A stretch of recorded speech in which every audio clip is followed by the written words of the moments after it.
Jokowi memang gak main-main kalau urusan negara. Saya ingat dulu pada waktu awal Jokowi memimpin, dia memerintahkan perbatasan negara harus dibangun sebagus-bagusnya dan harus jauh lebih bagus dari negara tetangga. Perbatasan itu etalase Indonesia, masa etalase kita lebih jelek dari negara tetangga? Begitu perintahnya dulu. Dan dibangunlah perbatasan-perbatasan dengan bangunan berkelas dan mewah, sehingga ketika orang dari negara tetangga berkunjung ke perbatasan, mereka langsung iri dengan negara kita. Inilah yang dinamakan membangun kebanggaan negeri. Muka aja di make up supaya cantik. Masa perbatasan yang jadi wajah negeri kita jelek kayak orang gak terawat. Bukan hanya perbatasan, masalah sirkuit pun Jokowi gak mau kalah dengan negara tetangga seperti Malaysia. Malaysia selama ini selalu memandang rendah Indonesia. Dianggap kita ini bangsa babu karena banyak mengekspor pembantu ke sana.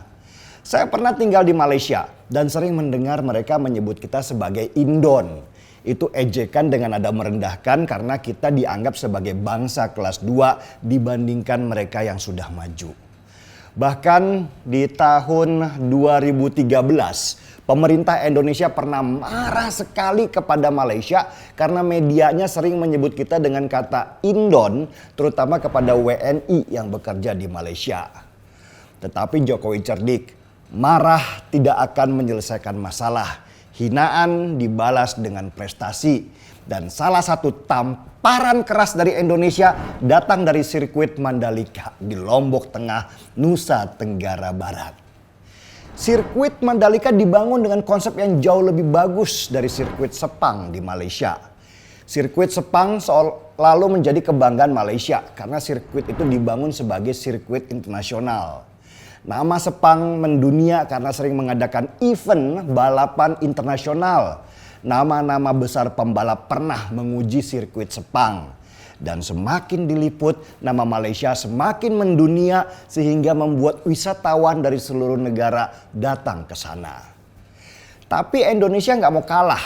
Mereka mencari tempat yang jauh lebih cantik dari Sepang Malaysia untuk membangun sirkuit. Pilihan jatuh ke Mandalika di Lombok Tengah karena dekat dengan Bali dan pemandangannya yang indah.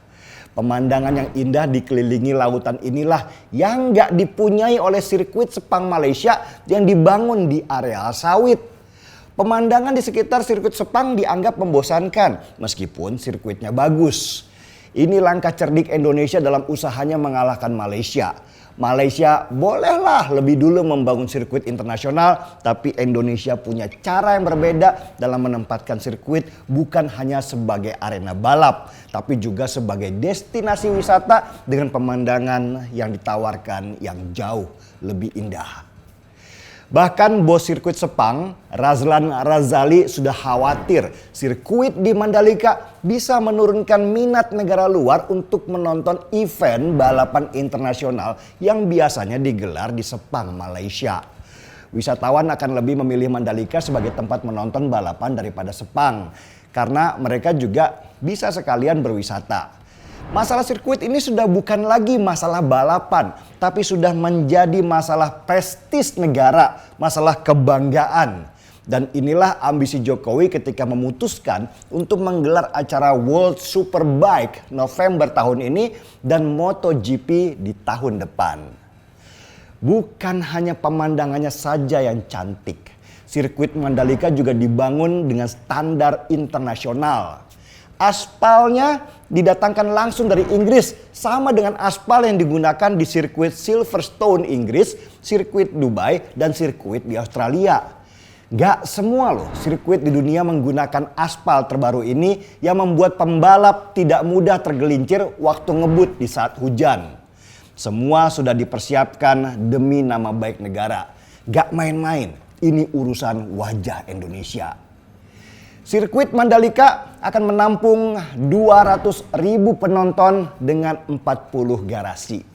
Jokowi sendiri akan hadir di acara balap perdana di bulan November ini, menunjukkan ia begitu perhatian dengan proyek pembangunan sirkuit ini.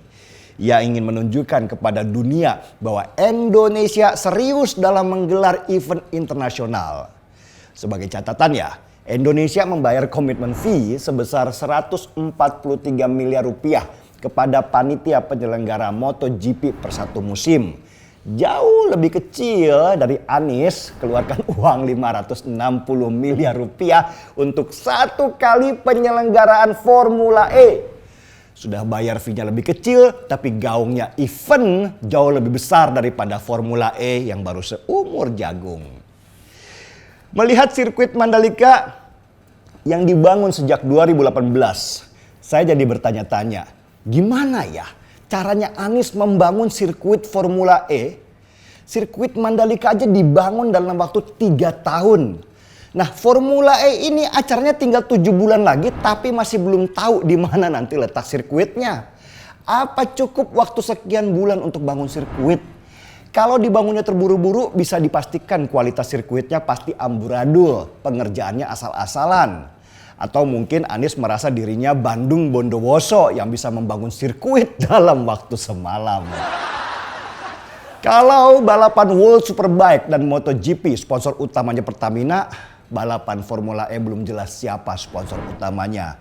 Malah sibuk ribut masalah uang dengan DPRD DKI Jakarta. Beda kelas memang, yang satu pekerja, satunya lagi cuman pintar menata kata-kata.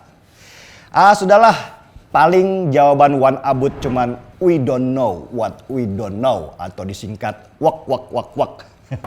Jangan kita rusak harapan kita tentang balapan motor internasional di Mandalika dengan balapan Formula E yang goib kabarnya.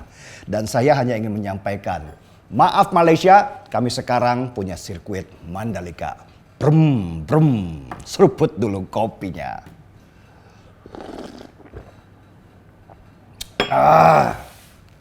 Gaspol.